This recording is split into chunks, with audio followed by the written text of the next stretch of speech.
ज्ञान the treasure में आपका स्वागत है। और हम आपको बताएंगे री इनकारनेशन के बारे में। और वो भी उसका एक रहस्यमय पौराणिक कथा बताएंगे।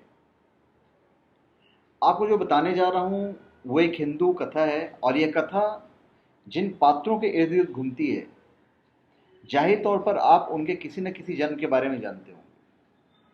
आखिर कौन है वो पात्र, और क्यों उन्होंने बार बार इस दुनिया में जन्म लिया, और क्या कारण था इसके पीछे। हमारे पुरानों शास्त्रों में न जाने कितनी कथाएं कहानियां मौजूद है जिससे बहुत कम लोग परिचित हैं। आज मैं आपको जिस कथा से रूबरू करवा रहा हूं उसे जानकर आप जाहिर तौर पर हैरत में पड़ जाएंगे। हो सकता है कि आप में से कई लोग इस कथा से परिचित हों, या कुछ ऐसे भी होंगे जिन्हें इस कथा का ज्ञान नहीं होगा। यदि हम अपनी पौराणिक कथा कहानियों को खंगोलें तो न जाने कितने हैरान करने वाले किस्से कहानियां सामने नजर आएंगी। तो फिर चलिए हम आपको बताते हैं। सबसे पहले हम जय विजय के ऊपर आते हैं। भगवान विष्णु के बैकुंठ लोक से जहां जय और विजय नामक दो भाई बैकुंठ लोक के द्वारपाल थे, एक बार जब ये दोनों पहरा दे रहे थे तो उन्होंने देखा कि कुछ ऋषि मुनि कुमार बैकुंठ लोक की ओर चले आ रहे हैं। करीब आने के बाद ऋषि कुमार ने जय विजय से भगवान विष्णु से मिलने की इच्छा जताई। ये ऋषि कुमार और कोई नहीं बल्कि सनक, सनंदन, सनातन और सनत कुमार थे। ये चारों सनकादिक ऋषि भी कहलाते हैं। इन्हें देवताओं का पूर्वज माना जाता है। जय और विजय ने इन ऋषियों के द्वार पर ही रोक लिया और वैकुंठ लोक के भीतर जाने से मना करने लगे। जय और विजय के इस प्रकार व्यवहार करने से ये चारों ऋषि काफी क्रोधित हुए, और उन्होंने गुस्से में आकर कहा कि हम भगवान विष्णु के परम भक्त हैं और तुम दोनों हमें उनके दर्शन करने से रोक रहे हो। क्या तुम हमें नहीं जानते हो? तुम दोनों वैकुंठ लोक के पहरेदार होकर भी अहंकार से चूर हो चुके हो।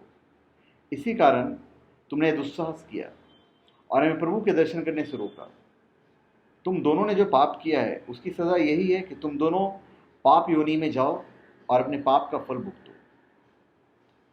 सनकादिक ऋषि के साप से दोनों इतने डर गए कि उन्हें तुरंत ही ऋषियों के चरण पकड़ लिए और क्षमा याचना करने लगे।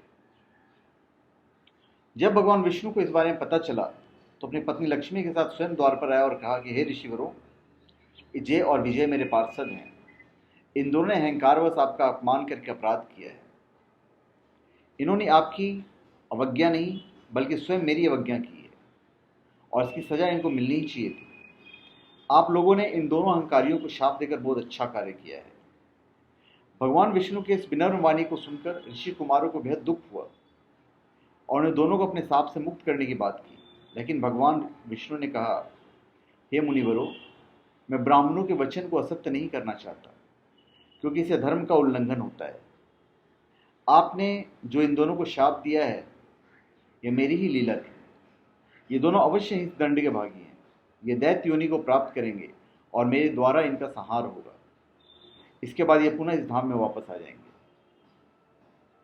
जिस कारण जय को हिरण्याक्ष, रावण और अंत में शिशुपाल का अवतार लेना पड़ा। वही विजय को हिरण्यकशिपु, कुंभकर्ण और कंस का रूप में जन्म लेना पड़ा। हिरण्याक्ष और हिरण्यकशिपु दोनों दक्ष प्रजाति की पुत्री दिति और कश्यप के संतान थे। इन्हें मारने के लिए भगवान विष्णु ने वराहावतार लिया था। रावण और कुंभकर्ण कैकसी के मुनि विश्रवा के पुत्र थे। इनका वध करने के लिए भगवान विष्णु ने राम के रूप में जन्म लिया। शिशुपाल और कंस का वध करने के लिए भगवान विष्णु ने श्री कृष्ण के रूप में जन्म लिया। शिशुपाल दंभोज का पुत्र और श्री कृष्ण का मौसेरा भाई था, जिसके 100 अपराध क्षमा करने के बाद श्री कृष्ण ने उसका वध कर दिया था। इसी प्रकार कंस, जो उग्रसेन के पुत्र थे और रिश्ते में कृष्ण के मामा लगते थे, इनका वध भी भगवान विष्णु के अवतार श्री कृष्ण के हाथों ही हुआ। इस प्रकार जय और विजय ने अपने तीनों जन्म पूरे कर लिए, और हर जन्म में उन्हें उनके शाप से मुक्त कराने के लिए स्वयं भगवान विष्णु को आना पड़ा। इस प्रकार दोनों भाइयों को सनकादिक ऋषि के शाप से मुक्ति मिली और वो पुनः बैकुंठ लोक में चले गए और भगवान विष्णु की सेवा में लग गए। ऐसे ही न जाने कितने किस्से और कहानियां मौजूद हैं जिनमें किसी न किसी किरदार ने न जाने कितने जन्म लिए और फिर इस दुनिया से अलविदा हो गए। हो सकता है आप भी उनमें से एक हो, कुछ कह नहीं सकते। तो अगली बार जब भी आप अपने बारे में गंभीरता से सोचें तो ये ज़रूर जान लीजिएगा कि आपका ये जन्म पहला नहीं है, इससे पहले भी कई और जन्म ले चुके हैं, और फ़र्क सिर्फ इतना है कि आपको इसका ज्ञात नहीं है कि आप किस जन्म में क्या थे। तो धन्यवाद। आप हमारे चैनल पे सब्सक्राइब करें और अपने कमेंट दीजिए। धन्यवाद।